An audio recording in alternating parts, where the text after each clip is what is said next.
Hi everyone.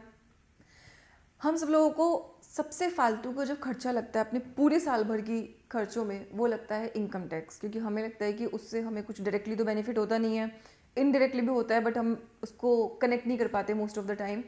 और हम सब लोगों की कोशिश होती है कि किसी भी तरीके से मैक्सिमम जो इनकम टैक्स है वो हम सेव करें। और ये कम्प्लीटली लीगल है, गवर्नमेंट भी कहती है कि प्लानिंग आप कम्प्लीटली कर सकते हो, बस इवेजन मत करना शुरू करना।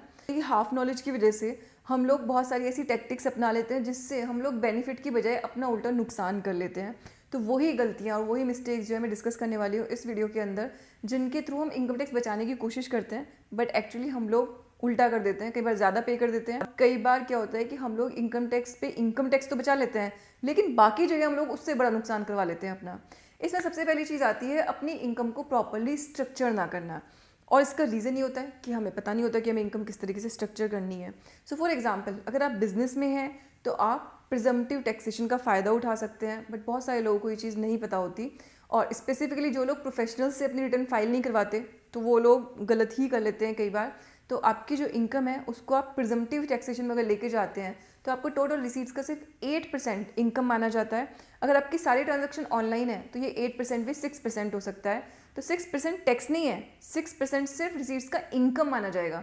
उस इनकम में से आपको फिर बाकी बेनिफिट्स मिलेंगे, खर्चे नहीं अलाउड होंगे, लेकिन जो डिडक्शंस है वो फिर भी अलाउड होंगी। और उसके बाद जो अमाउंट बचेगी उस पर सिर्फ आपको टैक्स कैलकुलेट करके नॉर्मल टैक्स पे करना है। जो लोग सैलरी के अंदर हैं, अब सैलरीड एम्प्लॉयज़ के साथ क्या प्रॉब्लम होती है कि आप अपनी सैलरी को स्ट्रक्चर नहीं कराते। तो आप सिर्फ अपनी सैलरी को स्ट्रक्चर करके ही काफ़ी सारा बेनिफिट ले सकते हो। For example, most of the employees house rent allowance यानी कि जो HRA होते हैं उसका बेनिफिट नहीं लेते। HRA के लिए 3 बेसिक लिमिट्स होती हैं। एक तो जो आपको HRA रिसीव हुआ वो, देन 40 और 50% ऑफ योर टोटल सैलरी।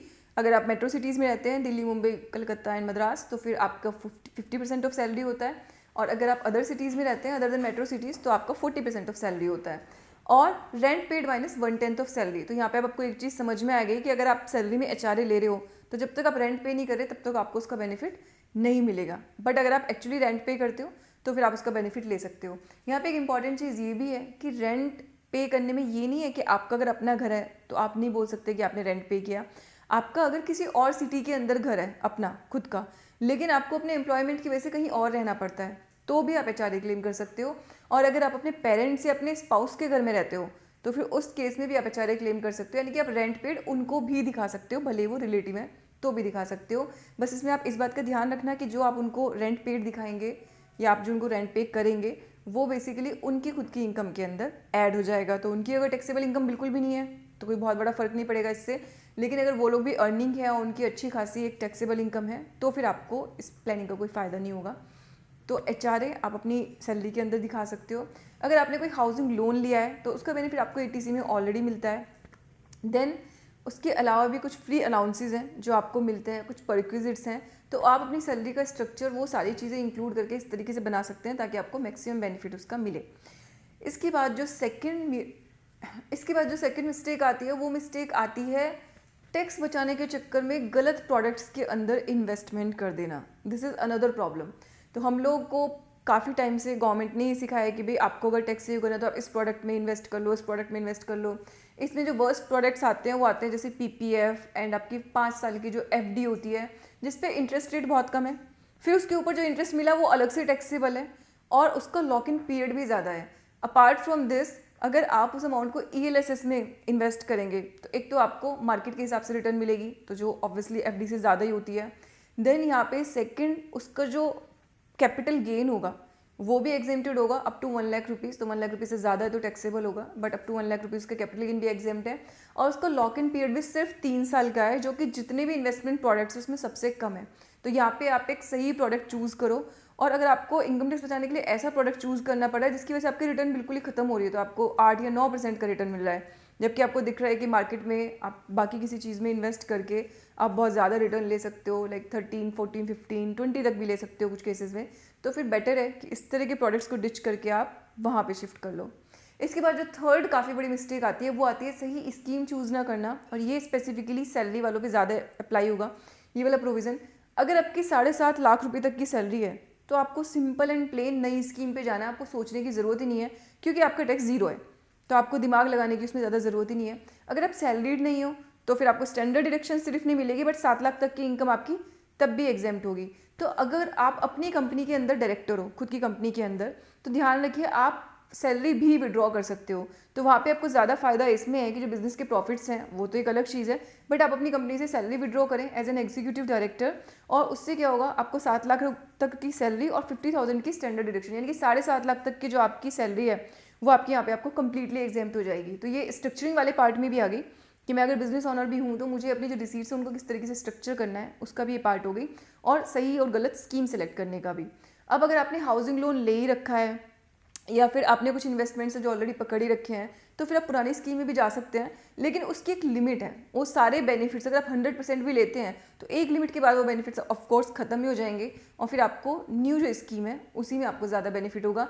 तो ये आपको दोनों स्कीम के अंदर कैलकुलेशन जो है वो करके देखनी पड़ेगी, डिफरेंट परमुटेशन एंड कॉम्बिनेशन की। अगेन अगर आप प्रोफेशनल से सबमिट करवा रहे हो तो वो डिफरेंट कॉम्बिनेशन देख सकते हैं, बट कई बार क्या होता है कि कुछ लोग जो बहुत कम में रिटर्न फाइल करते हैं और जो प्रॉपर प्रोफेशनल्स भी नहीं होते, उनको खुद भी नहीं पता होते सारे ऑप्शंस। तो ये एक इंपॉर्टेंट है कि या तो आप खुद एक्सप्लोर करके सारे ऑप्शन खुद से चेक करो, या फिर किसी ऐसे प्रोफेशनल के पास जाओ जो सारे ही मतलब आइटम्स की, उसको एक एक आइटम की अच्छे से नॉलेज हो ताकि कुछ भी छूट ना जाए आपकी इनकम में से। देन इसके बाद जो नेक्स्ट मिस्टेक होती है वो होती है रिटर्न नहीं फाइल करना, और ये छोटे जो टैक्स पेयर्स हैं उन पे अप्लाई होती है, स्पेसिफिकली जो लोग प्रोफेशनल्स हैं। तो जो लोग छोटे छोटे प्रोफेशनल काम करते हैं उन लोगों के साथ क्या होता है कि आपकी जब इनकम आपको मिल रही होती है डिफरेंट सोर्सेज से, तो चांसेस है कि उस पर कहीं कहीं टीडीएस कट ही रहा होगा। जो प्रोफेशनल के लिए जब आपको इनकम पे होती है उस पर टीडीएस कट रहा होता है। फॉर एग्जांपल, इसका मैं आपको रीसेंट एग्जांपल दूं, जो लोग ओला में ड्राइविंग करते हैं अभी आजकल उनका भी टीडीएस कटता है। तो इस तरह के जो लोग होते हैं जनरली उनको क्या लगता है कि रिटर्न फाइल करने का मतलब है कि मेरे को इनकम टैक्स पे करना पड़ेगा, बट ऐसा ज़रूरी नहीं होता। यहाँ पे उल्टा है कि रिटर्न फाइल करने का मतलब है कि आपका जो टीडीएस ऑलरेडी कट गया है वो आपको उससे वापस मिलेगा।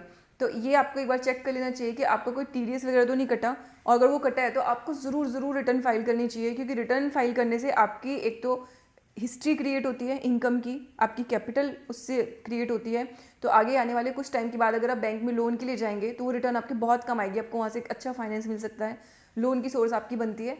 एंड सेकेंडली आपका जो टीडीएस ऑलरेडी डिडक्ट हो गया है वो भी आपको रिटर्न हो जाता है रिटर्न फाइल करने की वजह से। इसके बाद जो लास्ट मिस्टेक है वो है एडवांस टैक्स पे नहीं करना। तो जिन लोगों का टीडीएस डिडक्ट हो जाता है बहुत अच्छी बात है, बट जिन लोगों का टीडीएस डिडक्ट नहीं होता बिजनेसेस के केस में, जैसे जिन लोगों को बाहर से इनकम आ रही है, अगर वो आउटसाइड इंडिया कर रहे हैं, या फिर जो लोग इस तरीके का काम कर रहे हैं कि मल्टीपल लोगों से डील कर रहे हैं, तो कभी भी अमाउंट इतनी इंक्रीज़ नहीं होती कि टीडीएस कटने की नौबत आए।